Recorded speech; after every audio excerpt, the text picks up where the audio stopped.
이런 말이 있습니다. 사람이 말하는 것은 2, 3년 안에 배우지만 듣는 것은 배우는데 80년이 걸린다. 이런 얘기가 있습니다. 그만큼 말하기는 쉽지만 상대방의 말을 잘 새겨 듣는 것이 굉장히 어렵다. 이런 뜻이 되겠지요. 그러니까 경청은 평생의 학습을 통해서 이루어지는 것이다. 이런 얘기가 되겠습니다. 어떤 가정에서 있었던 일인데 남편이 집에 돌아오더니 이런 얘기를 한 겁니다. 여보, 여자는 남자보다 하루에 2배나 말을 많이 한대. 이렇게 이야기하니까, 그러니까 이 아내가 이렇게 말합니다. 그럼 그렇지, 당신이 못 알아들으니까 2번 반복해야 되잖아. 그러니까 남편이 이렇게 대답합니다. 뭐라고? 잘 못 들었는데. 이러더라는 겁니다. 그만큼 경청이 어렵다는 겁니다. 사람이 경청을 한 데는 잘 하려고 하면 몇 가지가 있는데, 하나는 판단하면서 잘 듣는 것이 있고, 또 하나는 질문하면서 듣는 것이 있고, 그리고 또 하나는 조언을 하면서 듣는 것이 있습니다.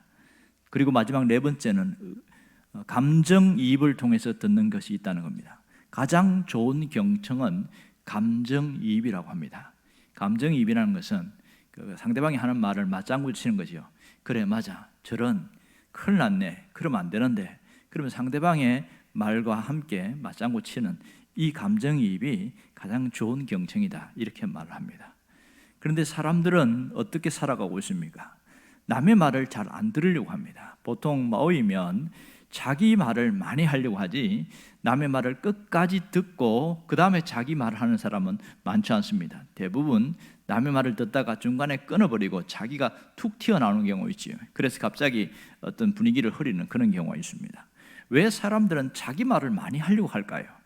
그것은 자기가 이렇게 말을 많이 하지 않으면 자신의 존재감이 드러나지 않는다는 그런 심리가 있어서 그렇다고 합니다.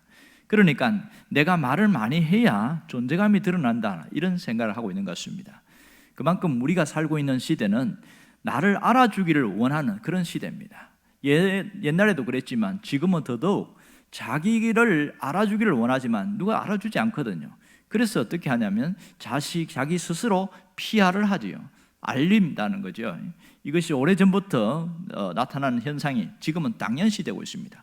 어떤 수단과 방법을 통해서든지 자신을 알리려고 해요. 내가 가진 재능, 내가 가진 재력, 내가 가진 지식, 내가 가진 배경, 이런 모든 것을 뭔가 자꾸만 자랑을 하고 드러내려고 하는, 이것이 이 사람이 갖고 있는 모습인데, 사실 이것은 인간이 갖고 있는 기본 욕망 중에 하나라고 합니다.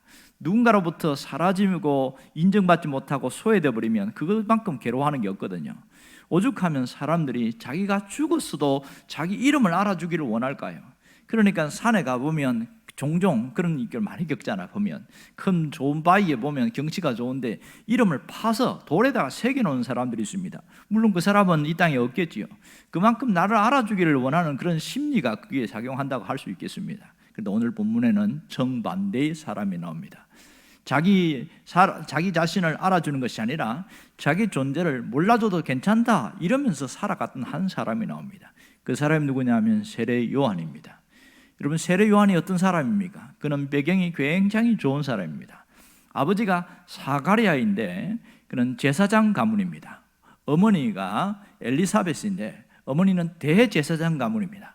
아버지도 어머니도 제사장 가문이니까 그는 앞으로 자기가 탄탄대로가 열려있고 제사장의 후계자가 되어서 모든 일을 할 수 있는 만큼 그만큼 준비되어 있는, 성공과 출세가 준비되어 있는 그런 사람을 할 수 있겠지요.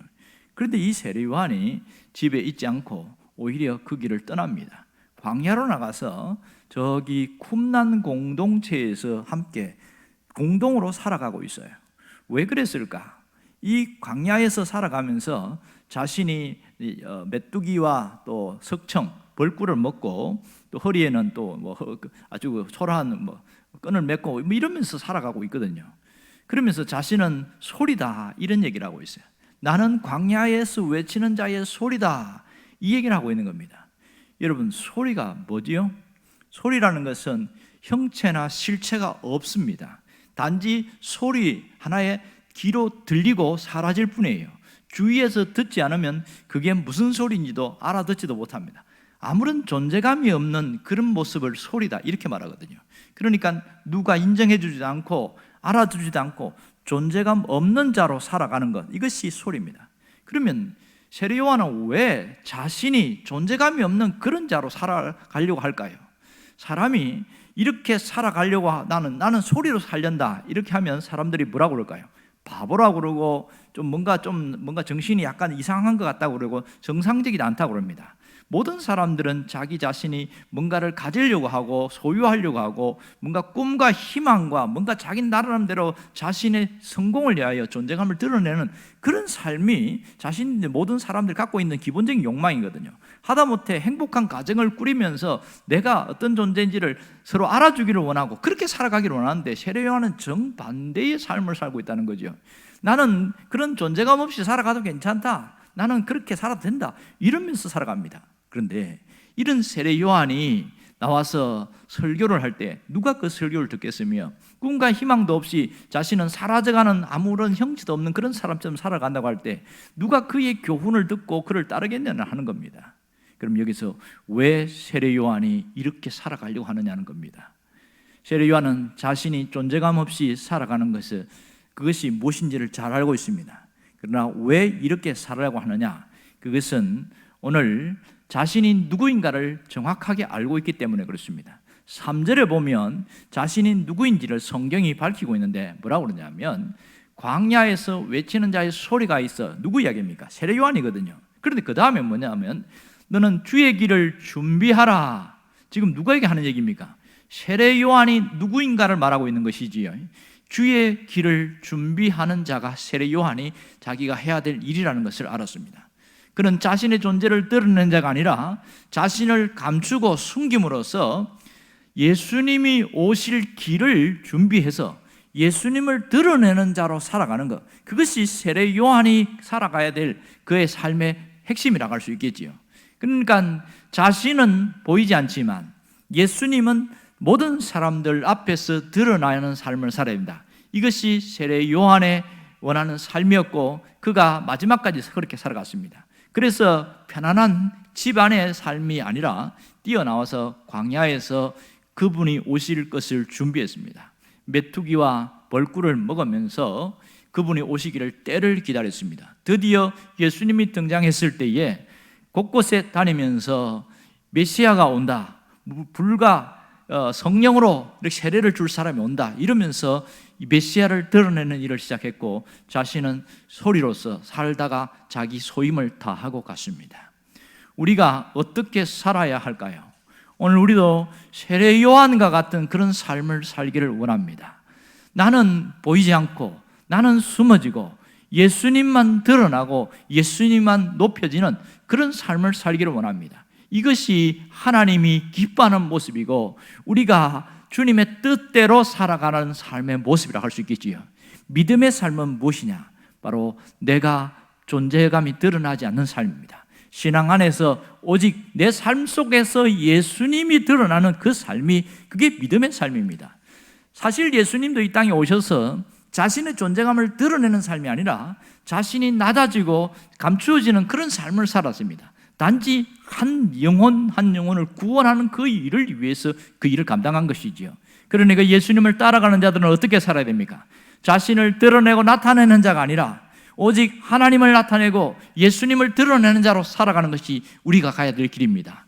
우리가 신앙생활에서 하나님의 영광을 위하여 살아라 이런 얘기를 하고 있잖아요. 하나님의 영광을 위하여 사는 삶이 뭡니까? 내 존재감을 드러내는 것이 아니라 주님의 존재감을 드러내는 삶을 살아가는 겁니다. 우리가 매일매일 살아도 우리가 자신이 드러나고 자신이 인정받고 자신이 존중받고 자신이 칭찬받고 그러한 삶을 내려놔야 됩니다. 그래야 주님의 존재감이 드러나게 되어집니다. 교회가 뭐 하는 것입니까? 교회는 예수님을 드러내는 것이고 예수님을 높이는 것입니다. 교회에 와서 내 존재감을 드러낸다는 것은 그것은 상당히 잘못된 모습입니다. 그러나 간혹 보면 교회 안에 그런 일들이 있습니다. 예수님보다 자신이 더 높아진 사람이 있고 자신이 더 대단한 사게 여겨지는 사람이 있습니다. 이것은 역기능의 모습이겠지요. 정말 잘하는 것은 교회 안에서 주님이 드러나는 겁니다. 나를 통하여 주님이 드러나는 겁니다. 조용히 숨어 있는 것이 잘하는 게 아니라 나를 통해서 예수님의 존재가 나타나는 겁니다. 우리의 삶에서도 마찬가지죠. 나는 나대로 있지만 보이지 않는 그 하나님을 나를 통해서 나타내는 그 삶이 주님이 가장 기뻐하는 모습입니다. 오늘 우리가 이렇게 살 때에 하나님이 주시는 보상이 있습니다. 내가 주님을 드러내려고 하면 주님은 나를 높이 세웁니다. 사람들 앞에서 인정받게 하고 존재감을 드러내게 하시고 높여주신다는 사실입니다. 그리고 마지막 주님 앞에 갈 때에 하나님이 크게 칭찬하시고 하나님이 상급으로 갚아주십니다. 착하고 충성된 종아, 네가 너의 존재감을 드러내지 않고 나의 존재감을 내려놓았으니 네가 많은 것으로 너에게 갚아주리라. 이것이 주님이 기뻐하시며 주님이 협족하는 모습입니다. 마지막 주님 앞에 가는 그날까지 오직 주님의 존재를 드러내며 사는 여러분 되기를 주의 이름으로 축원합니다.